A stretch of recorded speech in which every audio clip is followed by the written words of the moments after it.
So here today we are at Horseshoe Beach and we are with the lifeguards and we're going to be talking about drowning. And here we have Alana, Kevin, Bruno. And they are senior lifeguards here at Horseshoe Beach. So my first question to you guys is, what is their general role as a lifeguard? Whoever wants to speak to that. As a lifeguard, we just like to ensure that everyone's safe and the beaches are protected. Prevention is our key role. Okay, and what are some of the duties that you do while you're on duty? anything from first aids to actually going out and helping people in the water. Also just answering questions and helping out the public in general. Yeah, we work as ambassadors for Bermuda as well, so for a lot of the tourists come up to us and ask us questions about the island, about the beach and what to do and stuff. So. As a distressed swimmer, we look at how they're swimming, their pattern, their speed, if they're going really slow and looking tired or possibly injured. Look at and if there's any kind of rip currents, Portuguese man of war in the area, possibly looking more distressed than normal swimmers. Distress can just be like a tired swimmer, someone who's maybe not swimming normally, whereas active drowning tend to be not moving at all. They're no longer able to call for help because they're just focused on staying up, and they tend to be swimming what we call climbing the ladder, which is vertical swimming, trying to stay up rather than going forward. Normally when someone gets to the point of drowning, they don't have enough energy or sort of the presence of mind to be waving their arms. They're just trying to keep themselves afloat. So there are different stages of drowning. So you have a distressed swimmer, which if it's not taken care of will turn into an active drowner, and then if that's not taken care of, there'll be a passive drowner, and that's when you're face down in the water and you can't, unresponsive. When a child is in or near the water, the parents need to be vigilant. They need to know where they are at all times and what they're playing with. If they're on a floaty and can't swim, they need to make sure that they're not going out to beyond standing depth in case they fall out. They need to be aware of other elements on the beach, like the sun, the sand. A lot of children like to throw sand, and that can result in injury. So yeah, just making sure that they're being watched over all the time and acting responsibly. And would you say that the parents need to be actually in the water with, say, toddlers or small children? Yes. What are some of the places that parents or older children can go to learn CPR or first aid? There are various places on the island that you can learn CPR. The Red Cross is one of the main ones, but you can also go to St. John's, the American Heart Association. And even in the Parks Department, we have a program through the parks, which is the Red Cross trained personnel, and we have the RLSS, Royal Life Saving Society, through the Bermuda Lifeguard Service. Okay, and how would parents or families know when they're coming to the beach? Like, do you have up some sort of flags, and what do the flags mean, and how would they know if, say, there are Portuguese man of war in the water? We actually have a few signs along the entrances of the beaches that will let you know what each flag means.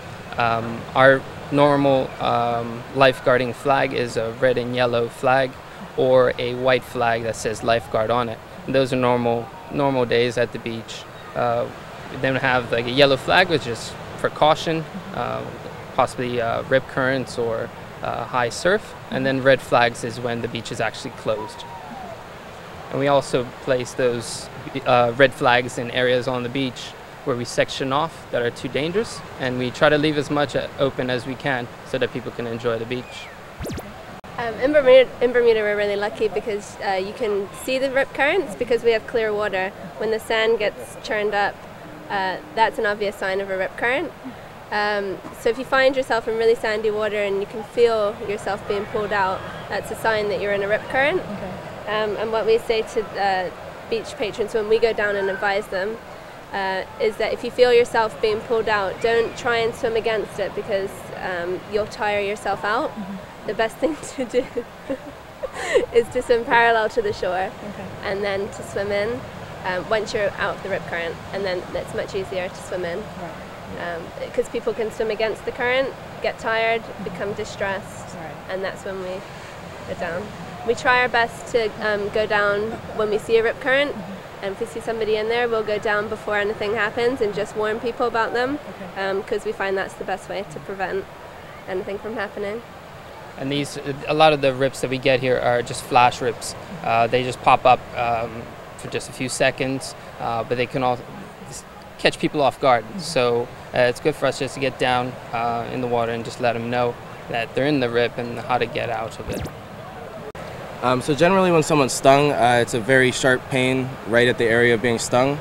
And then oftentimes if it's a severe sting, people can go into what we call shock, which is just the body's response to a serious event. And that's when it becomes more serious for us. And so then we get them to the beach, always try and remove the tentacles as fast as we can.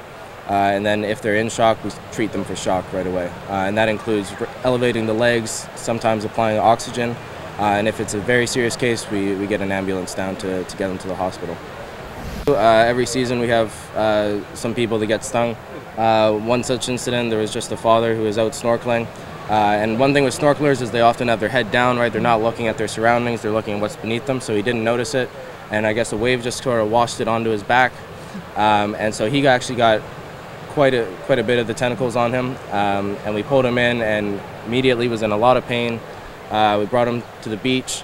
We actually got him up here, got him in the shade so that he's more comfortable. Remove the tentacles, apply some vinegar to help neutralize the stings.